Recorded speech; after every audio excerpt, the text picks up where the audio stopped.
محمد عارف شاهجهان والی فرا در این نشست خبری گفت در درگیری بین نیروهای افغان و مخالفان مسلح دولت بیش از 30 تن از مخالفان مسلح دولت کشته شدند و سلاح‌هایی که روز گذشته در جنگ با مخالفان مسلح دولت به دست آمده است. برخی سلاح‌های پیشرفته روسی نیز وجود دارد که این نگرانی آنها را هنوز هم نسبت به شدت جنگ بیشتر نموده است.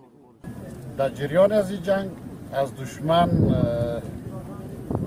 وسایلی که به دست آمد که شما می‌بینید پیش روی شما قرار داره، یک ضربتوب 82 است، 4 میلی پیکا، یک قاب دوربین مجهز به لایزر که دوربین مجهز به لایزر هم ساخت روسی است. مخالفان مسلح دولت تا حال در این مورد تبصره نکرده است. باید گفت که در طی یک هفته گذشته بیش از 30 تن از نیروهای امنیتی ولایت فرا بر اثر حملات مسلسل مخالفان مسلح دولت بر 5 پست امنیتی کشته شدند.